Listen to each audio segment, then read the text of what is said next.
निर्वाचित बागी विधायक मुद्दा विहीन चुनाव लड़ने को हुए मजबूर। डॉक्टर चंदन राणा। उपचुनावों में बीजेपी के बागी उम्मीदवारों के पास बिलाप के सिवाय कोई चुनावी मुद्दा नहीं है।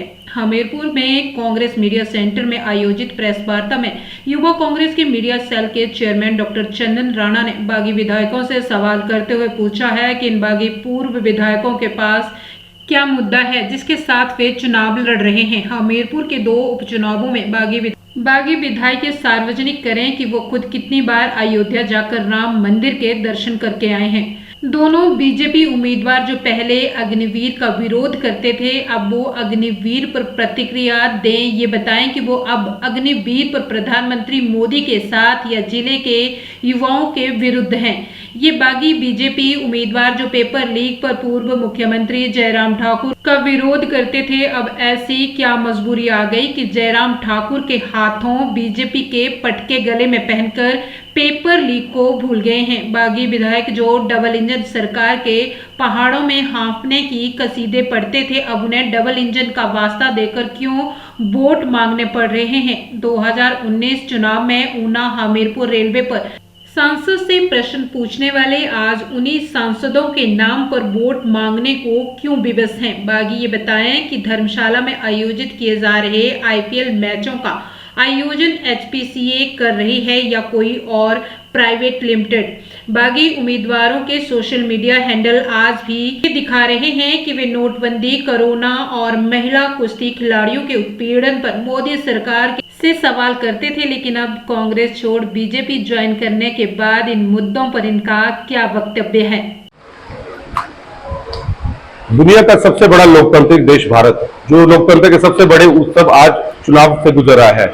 आज पूरा देश जो है वो चुनावी बेला में रंग चुका है, लेकिन विडंबना और खेद यह है कि हमारे हिमाचल में 6 जगह उपचुनाव होने जा रहे हैं। और उसका कारण क्या है? कारण है कि 6 विधायक जो कांग्रेस के थे, उन्होंने बड़े असाधारण कारणों के कारण, बड़े अनहोनी कारणों के कारण कांग्रेस पार्टी की पीठ पर छुरा घोंपा, मुख्यमंत्री को कमजोर करने की साजिश रची।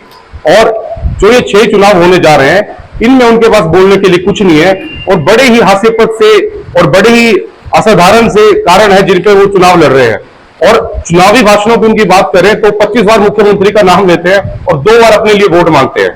तो ये जो चुनावी कारण थे, इन पे भी बड़े हास्यास्पद है कि इसलिए हमें वोट कीजिए कि मुख्यमंत्री हमें समय नहीं देते थे या कम समय देते थे या अच्छे से समय नहीं देते थे। और जो देश प्रदेश का युवा है, बहुत सारे सवाल भी इन विधायकों से पूछना चाहता है कि आप एक कारण बताते हैं कि मुख्यमंत्री जिला हमीरपुर से मैं नहीं पढ़े, तो आप बताएं कि आप 6 बागी विधायकों में से कितने विधायक अपनी जगह पढ़े?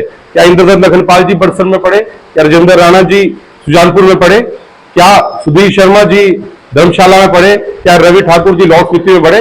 या यह बता दें कि चैतन्य जी पढ़े कहां है? फिर एक कहते थे कि मुख्यमंत्री जी हमीरपुर में रहते नहीं, तो क्या राजेंद्र राणा जी हमीरपुर में रहते हैं? तो चंडीगढ़ में कौन रहता है? चैतन्य जी कहां रहते हैं? या धर्मशाला के रहने वाले सुधीर शर्मा जी हैं? ये बताएं। इसके अलावा ये कहते हैं कि राम मंदिर एक बड़ा मुद्दा था, तो हमारी इनसे एक अपील है कि राम नाम के नाम पे इन वोट की लूट ना मचाएं और चुनावी मुद्दों की बात करें। अगर सच में राम मंदिर आपका बड़ा मुद्दा था तो बताएं, सबके सामने आके बताएं कि आप कितनी बार राम मंदिर जाके आए। 21 जनवरी को राम मंदिर के द्वार खुल चुके थे और 25 फरवरी तक आप कांग्रेस पार्टी में थे। उससे पहले या उसके बाद कितनी बार आप राम मंदिर जाकर आए? इसके सिवाय जब भी इससे पहले जो चुनावी मुद्दे थे, चाहे पेपर लीक हो, चाहे अग्निवीर हो, तो जो स्टैंड किया आपका 3 महीने पहले था, आप भी आज उसी स्टैंड पे खड़े हैं और उस स्टैंड पे खड़ के आप मोदी से प्रश्न पूछ सकते हैं। ये आप भी पलटू राम जी की तरफ पलट चुके हैं और उन्हीं स्टैंड के सरकार पलटू राम मुख्यमंत्री जयराम जी से वो आप गले में पटके पहना रहे हैं। हमारा आपसे एक निवेदन है कि लड़ना है चुनाव, लड़िए, लेकिन चुनावी मुद्दों पर लड़िए, चुनावी मुद्दों पर बहस कीजिए और इस चुनाव को पर्सनल बुला के, क्योंकि हमीरपुर और हिमाचल का हर जो वोटर है या जो हर नागरिक है, वो हर बात को समझ रहा है कि किस कारण उपचुनाव हम पे थोपे गए हैं। और आने वाले चुनाव में आपको जनता जड़ से उखाड़ने जा रही है, क्योंकि आपने पार्टी से धोखाबाजी की, आपने अपने जिला से धोखाबाजी की और हर इस वोटर से धोखाधड़ी की जिसने आपके सपोर्ट में वोट मांगे और आपको जिताकर विधानसभा भेजा।